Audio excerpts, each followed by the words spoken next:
नमस्कार दोस्तों, आज हम बात करने वाले हैं एक ऐसी पवित्र चीज़ के बारे में जिसके बारे में मिथक कथाओं में, वेद पुराण, रामायण, महाभारत सभी धार्मिक ग्रंथों में इसका वर्णन है। तो ऐसा क्या है जिसका वर्णन इन सभी धार्मिक ग्रंथों में है और यह इतना पवित्र क्यों है? ज्यादा मत सोचिए, आज हम इसी चीज के बारे में बात करने वाले हैं। लगभग हर हिंदू परिवार में पानी का एक कलश या कोई दूसरा बर्तन होता था और आज भी होता है, जिसमें होता है गंगा जल। गंगा जल इसलिए रखा जाता था ताकि किसी पूजा में चरणामृत में मिलाने के लिए, किसी की मृत्यु नजदीक होने पर 2 बूंद उसके मुंह में डालने के लिए, जिससे कि उसकी आत्मा सीधे स्वर्ग में जाए। कई इतिहासकार ये भी बताते हैं कि सम्राट अकबर स्वयं तो गंगा जल का सेवन करते ही थे, मेहमानों को भी गंगा जल पिलाते थे। गंगा जल को कितने भी सालों तक किसी भी बर्तन में रखिए, गंगा जल कभी खराब नहीं होता।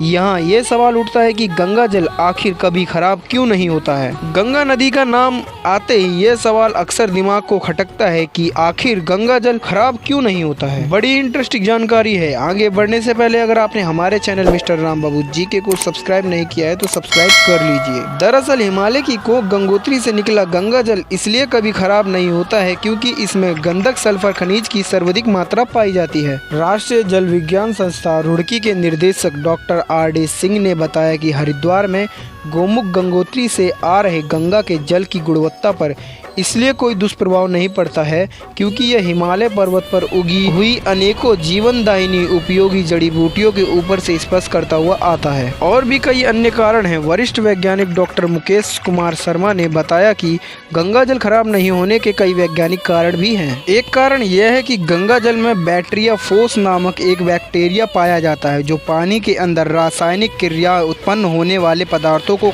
खाता रहता है। इससे जल की शुद्धता बनी रहती है। दूसरा कारण यह है कि गंगा के पानी में गंधक की प्रचुर मात्रा मौजूद रहती है, इसलिए भी ये खराब नहीं होता। हमने मिलकर बनाया गंगा को मैला।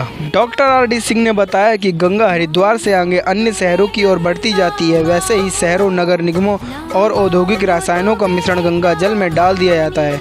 यही वजह है कि कानपुर, वाराणसी और प्रयागराज का गंगा जल पीने योग्य नहीं रह गया है। गंगा नदी में खुद को साफ करने की क्षमता होती है, यानी कि गंगा नदी अपने आप को खुद साफ कर सकती है। लंबे अरसे से गंगा पर शोध करने वाले IIT रुड़की के पर्यावरण विज्ञान के रिटायर्ड प्रोफेसर देवेंद्र स्वरूप भार्गव का कहना है कि गंगा को साफ रखने वाला यह तत्व गंगा की तलहटी पे ही मौजूद रहता है। प्रोफेसर भार्गव का यह भी कहना है कि गंगोत्री से आने वाला अधिकांश जल हरिद्वार से नहरों में डाल दिया जाता है। नहरों के बाद गंगा में भूगर्भ से रिचार्ज हुआ और दूसरी नदियों का पानी भी आता है। इसके बावजूद बनारस तक का गंगा जल सड़ता नहीं है, यानी कि कभी खराब नहीं होता। इसका मतलब कि नदी की तलहटी में ही गंगा को साफ करने वाला विलक्षण तत्व मौजूद है। डॉक्टर भार्गव यह भी कहते हैं कि गंगा के पानी में वातावरण से ऑक्सीजन खोजने की अद्भुत क्षमता है। दूसरी नदियों के मुकाबले गंगा में सड़ने वाली गंदगी को हजम करने की क्षमता 15 से 20 गुना ज्यादा होती है। दूसरी नदी जो गंदगी 15 से 20 किलोमीटर में साफ कर पाती है, उतनी गंदगी गंगा नदी 1 किलोमीटर के बहाव में साफ कर देती है। मैं आशा करता हूं कि अब आप समझ ही गए होंगे कि गंगा जल क्यों कभी खराब नहीं होता। यह जानकारी आपको कैसी लगी हमें कमेंट करके बताइए और वीडियो को लाइक शेयर कीजिए। फिर मिलेंगे एक और ऐसी ही इंटरेस्टिंग वीडियो के साथ। तब तक के लिए जय श्री राम।